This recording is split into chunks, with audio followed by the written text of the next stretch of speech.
କେହୁ TV.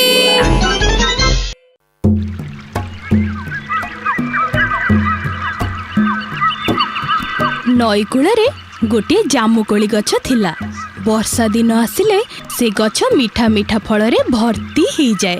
ଜଙ୍ଗଲରେ ରହୁଥିବା ଗୋଟେ ମାଙ୍କଡ଼ ସବୁଦିନେ ଆସି ପେଟ ଭର୍ତ୍ତି କରି ଜାମୁକୋଳି ଖାଏ।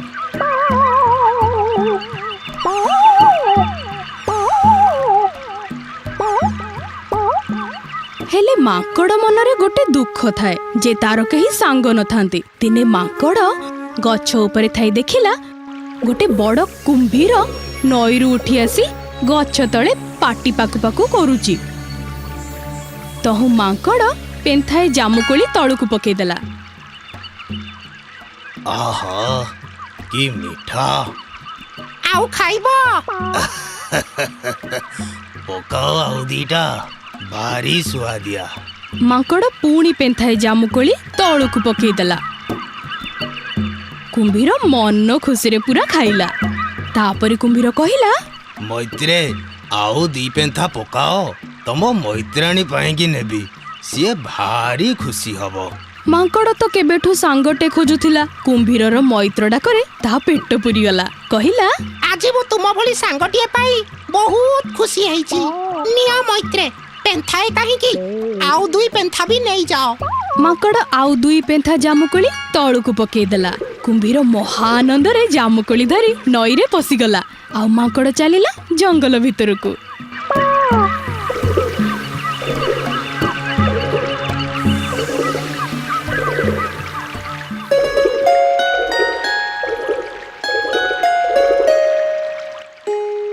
କୁମ୍ଭୀର ଜାମୁକୋଳି ନେଇ ତା ଭାରିଜାକୁ ଦେଲା। ତା ଭାରିଜାର ପିଲାପିଲି ହବାର ଥାଏ।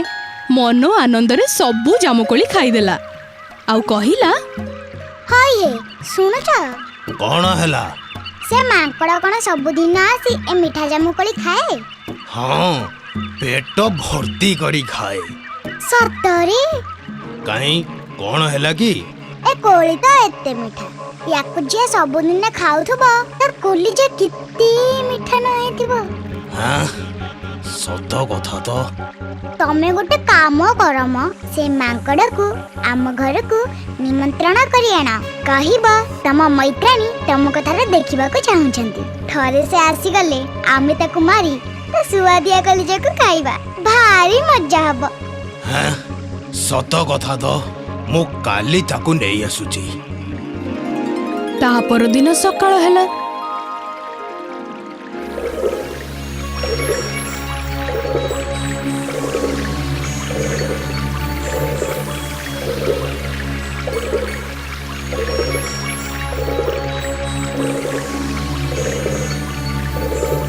ସକାଳୁ ସକାଳୁ କୁମ୍ଭୀର ଯାଇ ନଈକୂଳ ଜାମୁ ଗଛ ତଳେ ହାଜର।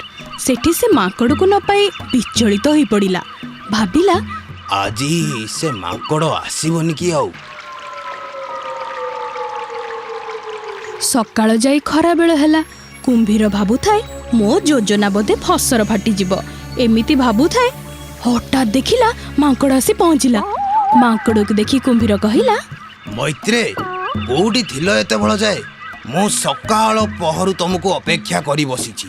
ମାଙ୍କଡ଼ କହିଲା, ଆଜି ଜଙ୍ଗଲରେ ପାଚିଲା ପାଚିଲା କେନ୍ଦୁ ମିଳିଗଲା ତ ମନ ଭରିକି ଖାଉଥିଲି। ଆଉ ମୈତ୍ରେ, ଇଏ ମିଠା ଜାମୁକୋଳି ଖାଇ ମୈତ୍ରାଣୀ କଣ କହିଲେ ବା? ଇଏ ସେଇ କଥା କହିବି ବୋଲି ବା ସକାଳ ପହରୁ ତମକୁ ଅନେଇ ବସିଛି।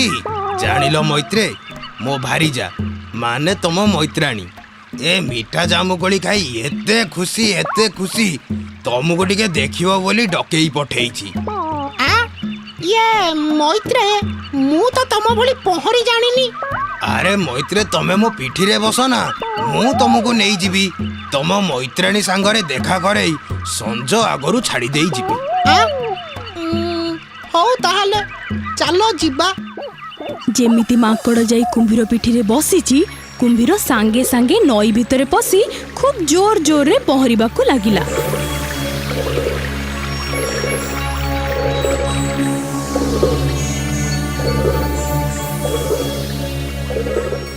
ମାଙ୍କଡ଼ କହିଲା,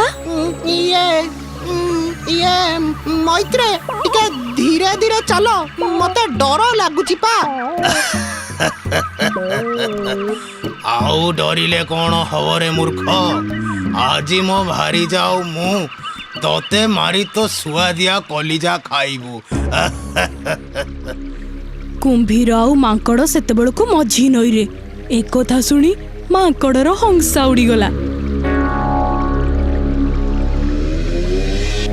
ମନେ ମନେ ସେ ଗୋଟେ ବୁଦ୍ଧି ପାଞ୍ଚିଲା। କହିଲା, ଓହୋ ମୈତ୍ରେ, ମତେ ଏ କଥାଟା ତମେ ଟିକେ ଆଗରୁ ଜଣେଇଲନି। ତତେ ଆଗରୁ କହିଥିଲେ ତୁ କ'ଣ ମୋ ସାଙ୍ଗରେ ଆସିଥାନ୍ତୁ? ତମେ ସତରେ ବୋକା ମୈତ୍ରେ। ମୁଁ ତମ କଲିଜାକୁ ଜାମୁକୋଳି ଗଛ କୋରଡ଼ରେ ରଖିଦେଇ ଆସିଲି। ଚାଲ ଚାଲ, ଏଇଠୁ ଫେରି ଚାଲ। କୁମ୍ଭୀର ତ ଲୋଭରେ ପଡ଼ିଛି। ସେ ଆଉ ଆଗ ପଛ ବିଚାର ନ କରି ସାଙ୍ଗେ ସାଙ୍ଗେ ଫେରି ପଡ଼ିଲା ଜାମୁକୋଳି ଗଛ ଆଡ଼କୁ।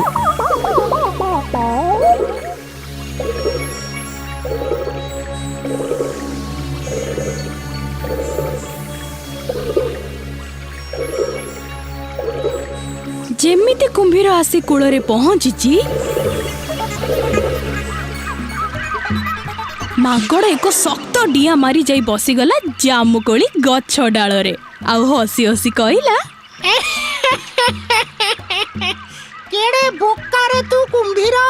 ଆରେ କଲିଜା ବାହାରେ ରହିଲେ କୋଉ ଜୀବ ବଞ୍ଚି ପାରିବ? ଫେରିଯା ଦୁଷ୍ଟ। ଆଜି ମୋ ବୁଦ୍ଧି ପାଇଁ ମୁଁ ବଞ୍ଚି ପାରିଲି।